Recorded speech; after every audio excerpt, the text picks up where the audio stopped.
नमस्ते बच्चों। आज मैं आपको एक ऐसी अद्भुत कहानी सुनाने जा रही हूं जिसमें है धैर्य, साहस और सत्य की खोज।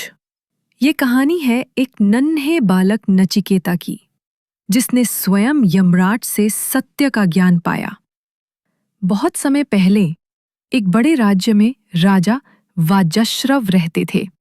एक दिन उन्होंने सोचा, मैं एक भव्य यज्ञ करूंगा और सब कुछ दान कर दूंगा। यज्ञ की अग्नि धधक रही थी। आचार्य मंत्र जप रहे थे।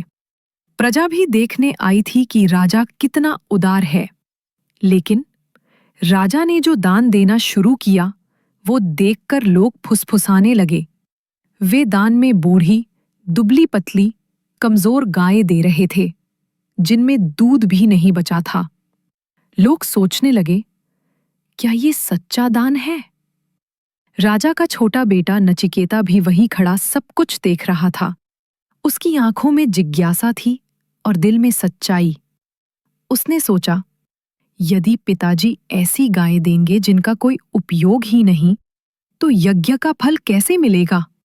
वो आगे बढ़ा और हाथ जोड़कर बोला, पिताजी, आप सब कुछ दान कर रहे हैं, तो मुझे किसको देंगे? पहली बार पिता ने चुप करवा दिया, दूसरी बार भी अनसुना कर दिया। लेकिन नचिकेता तीसरी बार भी विनम्रता से वही प्रश्न पूछ बैठा। राजा वाजश्रव का चेहरा गुस्से से लाल हो गया। उन्होंने क्रोध में चिल्लाकर कहा, मैं तुझे यमराज को दान करता हूं। सभी चौंक गए। सभा में सन्नाटा छा गया। लेकिन नचिकेता शांत रहा। उसने मन में कहा, पिता के मुख से जो निकला है उसे सत्य करना ही होगा। मैं डरूंगा नहीं। छोटा नचिकेता अकेला ही निकल पड़ा। वह जंगलों से गुजरा, नदियां पार कीं और तारों भरे आसमान के नीचे चलता रहा। आखिरकार वह यमराज के विशाल महल के द्वार पर पहुंचा। सुनहरे दरवाजे, जलती हुई मशालें। लेकिन यमराज वहां नहीं थे। पहरेदारों ने कहा, यमराज घर पर नहीं है, तुम्हें इंतजार करना होगा। नचिकेता ने सिर झुका दिया और बाहर ही बैठ गया। पहला दिन बीता। नचिकेता भूखा प्यासा वहीं बैठा रहा। दूसरा दिन बीता, फिर भी उसने शिकायत नहीं की। तीसरे दिन सुबह तक वह वहीं स्थिर बैठा रहा। उसके चेहरे पर थकान थी, पर मन में अद्भुत धैर्य। तीसरे दिन यमराज लौटे। वह अपने भव्य भैंसे पर सवार थे। दरवाजे पर एक छोटा सा बालक देखकर वह चौंक गए। उन्होंने पूछा, बच्चे, तुम कौन हो? यहां भूखे प्यासे 3 दिन से क्यों बैठे हो? नचिकेता ने नम्रता से झुककर कहा, पिताजी ने क्रोध में मुझे आपको दान कर दिया था, इसलिए मैं आपकी शरण में आया हूं। यमराज की आंखें कोमल हो गईं। उन्होंने सोचा, कितना साहसी और सच्चा बालक है यह। यमराज बोले, बालक, तुमने मेरे द्वार पर 3 रातें बिताई हैं।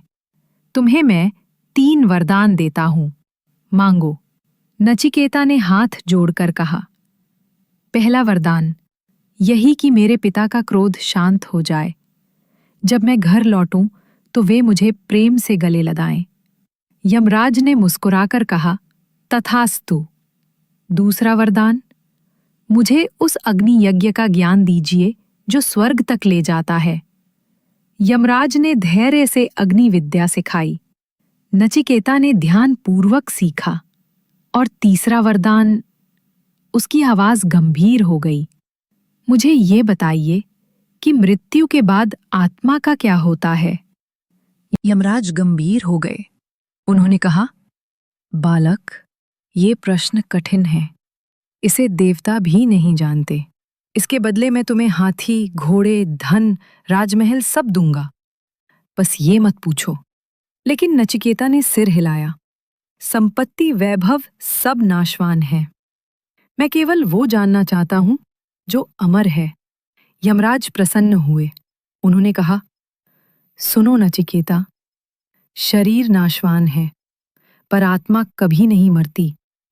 आत्मा न जन्म लेती है, न मरती है। ये शाश्वत है, अजर है, अमर है। जिसने आत्मा को पहचान लिया, उसे फिर कोई भय नहीं रह जाता। नचिकेता की आंखें चमक उठीं। उसे जीवन का सबसे बड़ा सत्य मिल गया। यमराज ने आशीर्वाद देकर उसे विदा किया।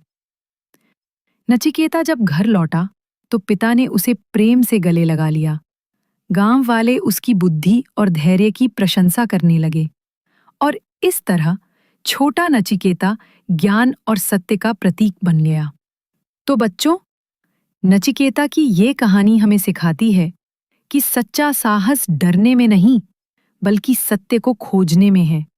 धैर्य, ईमानदारी और ज्ञान ही असली धन है, जो कभी नष्ट नहीं होते।